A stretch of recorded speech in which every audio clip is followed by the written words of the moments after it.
Ustadz, sebagai anak muslim untuk belajar beribadah kepada Allah, apakah harus masuk pesantren Ustadz? Apakah nggak bisa di sekolah yang biasa aja? Apakah harus masuk pesantren? Karena Ustadz, banyak tersebar berita katanya pesantren itu tempatnya anak-anak nakal Ustadz. Oke Ustadz. Ya. Kalau dari saya, Ya. bukan sebenarnya harus ya, bukan sebenarnya harus. Tetapi memang yang paling ideal adalah pesantren. Yang paling ideal pesantren. Iya. Kalau seandainya ada seorang muslim suami istri menyekolahkan anaknya di sekolah umum dan dia bisa membuatkan program-program ekstra buat anak-anaknya, misalnya ada pengajian di sekolahnya diadakan dan dia membantu mensokong anak-anaknya, atau dia sendiri memang aktif di rumah dengan pengajian keluarga, dengan bedah buku, anak-anaknya dibiasakan dengar pengajian, mungkin bisa. Iya. Tapi ini sangat tipis ya, maksudnya kecil sekali persentase orang yang bisa seperti ini. Oleh karena itu pesantren yang sangat ideal. Dan memang persepsi yang menganggap oh pesantren tempat anak nakal, ini keliru, dan ini biasanya memang berasal dari mulut orang-orang tua. Karena biasanya ada orang tua gitu, kamu kalau nakal saya pesantrenin. Nah itu Ustaz. Jadi kesannya memang pesantren itu tempat nakal. Iya. Ya. Padahal ini keliru sekali. Saya pun termasuk pernah jadi santri di pesantren di Makassar dan saya lihat sendiri.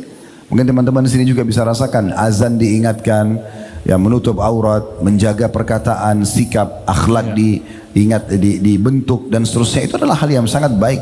Iya.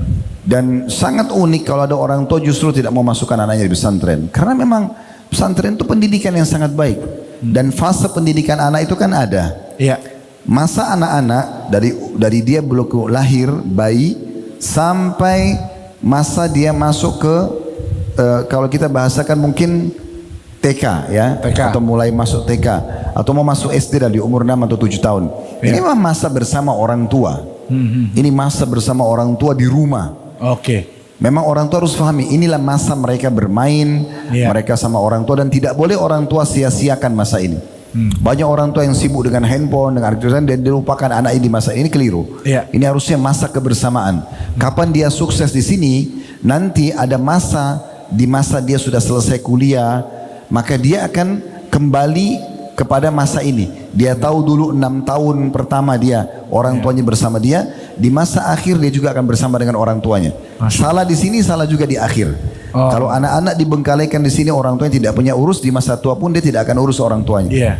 Itu fase pertama. Fase kedua adalah fase kalau di masa kita sekarang sekolah formal. Ya, mulailah SD, SMP, SMA. Ini memang orang tua harus paham, ini masa terbagi waktu antara pendidikan anak dengan orang tua.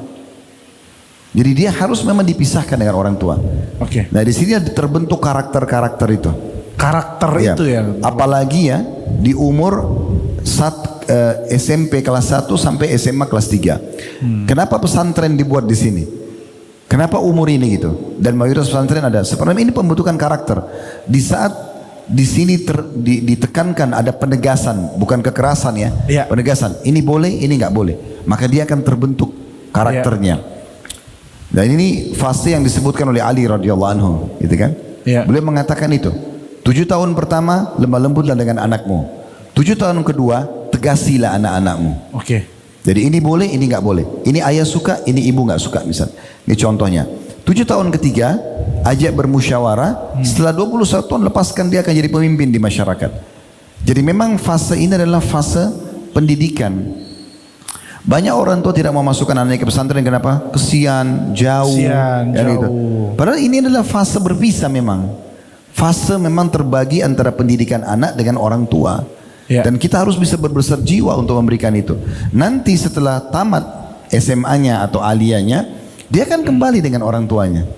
Dia akan kembali di sini. Mulailah pada itu fase yang ketiga, dia akan selalu bermusyawarah dengan orang tuanya dan seterusnya. Sampai nanti akhirnya dia menjadi orang yang mapan gitu. Masya Allah Ustaz, benar.